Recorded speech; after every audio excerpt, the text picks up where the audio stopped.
कौन है जो तुम्हारा रास्ता रोके? किसको मिला है ये अधिकार? उखड़ जाते हैं पर्वत के पांव जब तुम भरते हो हुंकार। धराए धरा जो असंभव को संभव करे वो विधाता है तू। और राजा धर्म से जो लड़े सारे दम से वो तेज तुझ में भरा।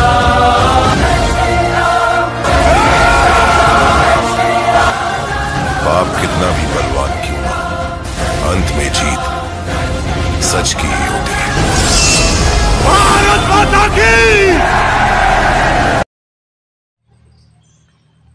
नमस्ते गुरुजी। अच्छा गुरुजी, मेरे हस्बैंड का मैं आपको वो उस दिन बोलना भूल गई थी।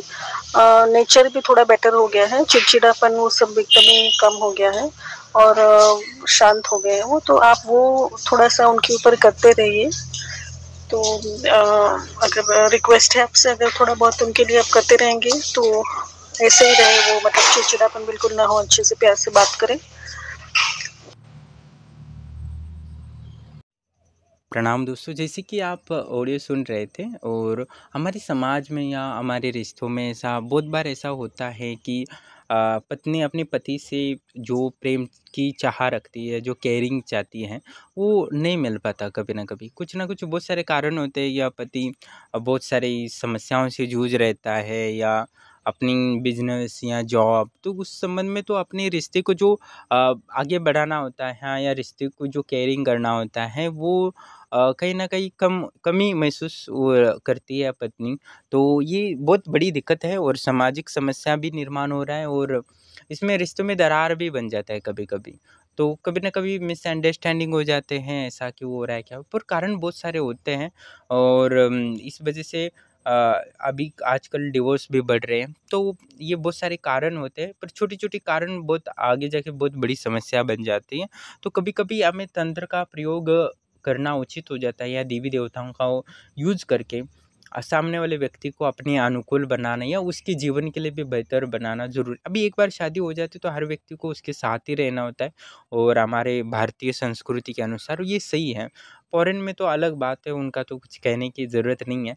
तो कहने का तात्पर्य है कि हमें एक बार शादी करते हैं तो निश्चित ही हमें हर समय परिस्थितियाँ अलग होती हैं, कभी ज़्यादा प्रॉफ़िट होता है, कभी लॉस होता है, कभी बहुत ज़्यादा लॉस होता है, पर हमारे रिश्ते होते हैं, या पारिवारिक समस्याओं को ज़्यादा और आगे ना हों, या ऐसी चीज़ें, तो अब तब हम वशीकरण का प्रयोग कर सकते हैं, जिससे कि अ, वो जो हमारे रिश्ते में जो प्रेम था, जो केयरिंग था, वो बना रहे।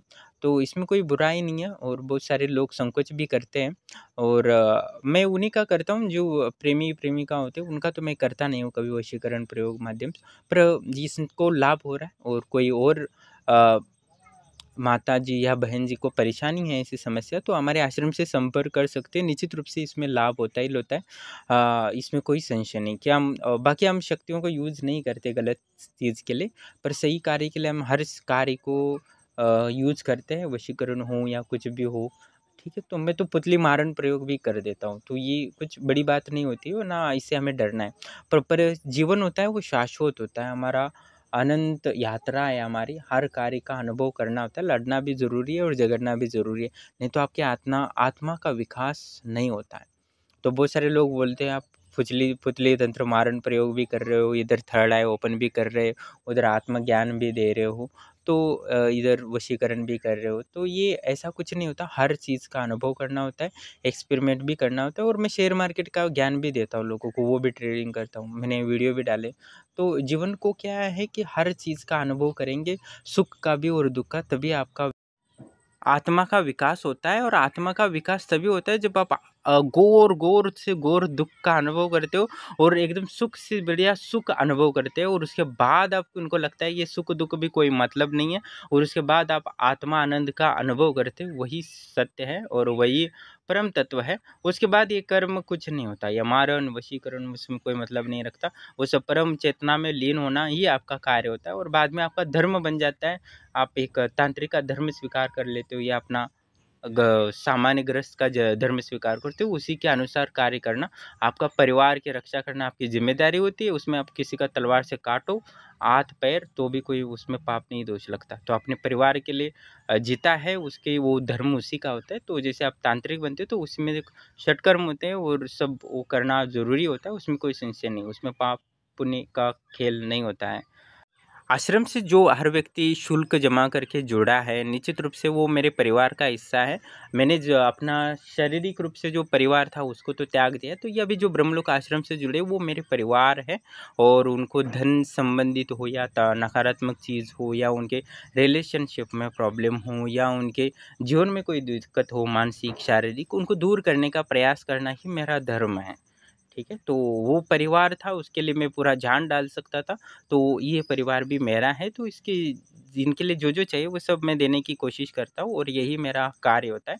जैसे सामान्य गृहस्थ का जीवन होता है तो वैसा ही है, बस अलग बस यही है, मैं अपनी षटकर्म या विद्याओं से जो विद्या है वो सारी जान डालने की करता हूँ। किसी को त्रिकालदर्शी बनना हो या कुछ भी प्राप्ति करना हो, देवी का साक्षात्कार करना हो या आत्म साक्षात्कार करना हो या किसी इतर योनि का साक्षात्कार करना हो, पिशाचनी यक्षिणी का, तो वो मेरा जिम्मेदारी है जो आश्रम से जुड़ा है और उसको आगे तक लेके चलना। हाँ, ये बात है कि वो आश्रम से पहले श्रद्धा से जुड़ जाता है, उसके पश्चात मैं स्वतः ही उसको आगे तक लेके जाने की कोशिश करता हूँ, इसमें कोई संशय नहीं। हाँ, क्योंकि जब आनंद अनुभूति समाधि प्राप्त होती है उसके बाद सब कुछ रह ही नहीं जाता, कुछ ना आपका शरीर रहता है, ना आपका मन रहता है, ना आपकी बुद्धि रहती है, तब परमात्मा ही दिखता है, बस परमात्मा। और उसके बाद कुछ आनंद रहता है और उसके परमानंद हो जाता है, उसके बाद कोई मायने नहीं रखता कुछ।